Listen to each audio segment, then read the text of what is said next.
pour finir, en fait, on va parler, en fait, on va refaire un focus sur la maintenance open source. Alors, vraiment, pour commencer sur cette partie-là, je tiens à le rappeler, en fait, qu'au final, maintenir ces sites, pour nous, en fait, c'est pas une option. C'est-à-dire qu'en fait, on se retrouve avec des solutions comme, lorsqu'on parle de solutions open source, les solutions, en fait, fonctionnent bien, sont souvent agréables à utiliser, permettent de faire les choses assez facilement avec pas mal de soutien de communauté, et ainsi de suite. Donc, en fait, ça, c'est plutôt tous les volets qui sont très positifs. Par exemple, enfin, si on cible vraiment sur la création de sites, par exemple, avec WordPress, ça, c'est vraiment les très, très gros avantages de WordPress. C'est facile à faire, ça fonctionne bien, il y a des tas de fonctionnalités. Mais par contre, aujourd'hui, en fait, WordPress, quels que soient les enjeux du site, quelle que soit la notoriété du site, 100% des sites WordPress sont régulièrement consultés par des pirates, sont régulièrement subissent des tentatives de piratage. Donc, la plupart des tentatives de piratage, en fait, elles sont assez basiques. Le but, c'est simplement, c'est ce qu'on appelle du brute force, c'est se dire, bon, bah, ok, je vais me focaliser sur le formulaire d'authentification de l'interface d'administration du site WordPress et je vais jouer un dictionnaire. Donc, simplement dire identifiant, mot de passe, et je joue, en fait, les différentes, j'essaie les différentes combinaisons jusqu'à trouver un compte administrateur qui est valide. Ça, faut vous dire en fait que ce qu'on observe en fait sur les plus de 350 serveurs qu'on a autour du Web of Facto, c'est que c'est une part non nulle en fait du trafic général généré en fait par les sites. En fait, on se retrouve avec ces tentatives de piratage qui sont observées en fait sur tous les sites et sur certains sites à très très faible visibilité. Des fois, c'est 90% du trafic du site qui est de simples tentatives de piratage. Donc, pour les tentatives de piratage les plus basiques, voilà, on a du brute force. Donc, je tente de trouver en fait un identifiant et un accès. Et après, en fait, on va se retrouver avec, avec des piratages un petit peu plus subtils où en fait, je connais certaines failles qui sont disponibles en fait soit dans le noyau de WordPress, soit dans des plugins installés. Et en fait, arbitrairement, en fait, je balaye les différents sites pour savoir si certains sites sont vulnérables. Alors, le très gros avantage d'une communauté comme WordPress, c'est que dès qu'une faille est découverte, très rapidement, en fait, un patch est proposé et une mise à jour est proposée, soit dans WordPress, soit dans le plugin. Donc ça, c'est extrêmement réactif. Autant faut-il utiliser des plugins qui sont populaires. Ça, c'est hyper important, vraiment important. En fait, ça, c'est une bonne pratique pour vous lorsque vous construisez du WordPress. Utilisez que des plugins qui sont vraiment populaires, régulièrement mis à jour et ainsi de suite. Parce qu'autrement, ça peut vite être problématique.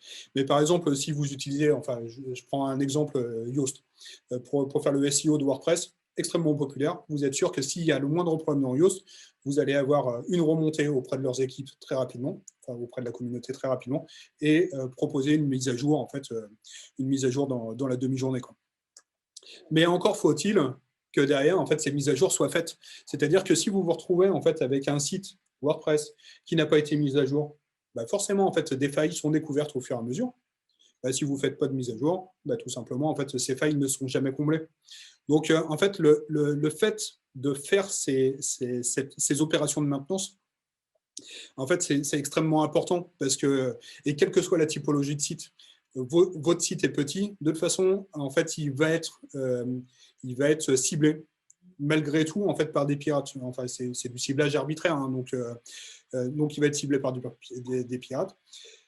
Et derrière, en fait, une fois qu'un pirate a réussi à pirater un site, là, du coup, ça devient très complexe. Je sais que certains d'entre vous ont eu le cas de sites qui sont piratés. Donc après, il n'y a pas de problème. Une fois que le site est piraté, vous pouvez nous solliciter pour nettoyer le site, pour le remettre en état. Mais en général, on se retrouve quand même à avoir semé des traces énormes au niveau du web. Par exemple, en fait, certains pirates, qu'est-ce qu'ils cherchent à faire? C'est publier massivement du contenu sur le site. Donc, à partir du moment où le site a été infecté et que Google est passé pour indexer, on se retrouve avec le site qui peut publier 200, 300, 400, 500 pages plus ou moins propres, enfin la plupart du temps, c'est plutôt pas propre du tout, qui sont portés par la marque de votre client. Et ça, c'est extrêmement compliqué à supprimer en fait, de l'index Google. Si vous avez 500 pages en fait, voilà, de spam qui sont portées par le nom de domaine de votre client, autant dire qu'il faudra attendre pas mal de temps avant que Google les oublie et que ça passe aux oubliettes. Donc voilà pourquoi en fait, enfin, quelques raisons en fait, pour lesquelles en fait, le fait de maintenir les sites n'est pas une option. Après, en fait, vous avez tout à fait à même de le faire vous-même, il n'y a pas de souci. Mais du coup, en fait, ce qu'on veut vous présenter, bah, c'est notre manière de voir en fait, cette maintenance et notre manière de l'assurer. Alors du coup, effectivement, comme disait Jérémy, aujourd'hui, vous êtes majoritairement à utiliser WordPress parce que forcément, WordPress est le CMS qui est le plus utilisé dans le monde, mais c'est aussi celui qui est le plus apprécié des pirates. Donc il faut, comme le disait Jérémy, bien maintenir ces sites-là. Et la bonne nouvelle, en fait, c'est que vous allez pouvoir nous confier la maintenance de vos sites WordPress et Joomla grâce à 2 offres différentes que vous voyez à l'écran. La première, du coup, c'est Fiabilis qui, elle, vous permet de nous confier la maintenance des plugins de vos sites. Donc là, vous aurez à vous occuper de la maintenance du noyau de votre site. Et Evolutis, qui, elle, est une maintenance ultra complète qui va justement vous permettre de nous confier l'intégralité de la maintenance de vos sites. Donc, c'est d'ailleurs sur celle-ci qu'on va se concentrer aujourd'hui. Comment ça se passe en fait quand vous allez commander une maintenance WordPress ou Joomla dans votre espace de travail Webofacto? On va tout d'abord réaliser un audit de sécurité qui va nous permettre en fait de voir un peu l'état du site et puis de pouvoir appliquer ensuite les bonnes pratiques, notamment l'application de patch correctifs en fonction des différentes disponibilités. Tout au long de la vie du site, on va maintenir votre site, donc on va faire les mises à jour du CMS, mais aussi des plugins aussi souvent que nécessaire. Donc on peut y passer plusieurs fois par semaine en fonction justement des différentes mises à jour disponibles. Et puis, on vous met à disposition très prochainement un rapport mensuel qui vous permet justement d'avoir un récapitulatif des différentes mises à jour qui ont été faites par nos équipes. Donc là, actuellement, la maintenance Evolutis, elle est au prix de 29 € hors taxe par mois.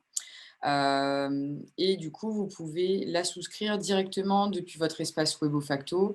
Dans la fiche du projet, vous commandez une maintenance et puis du coup, on la met en place de suite après.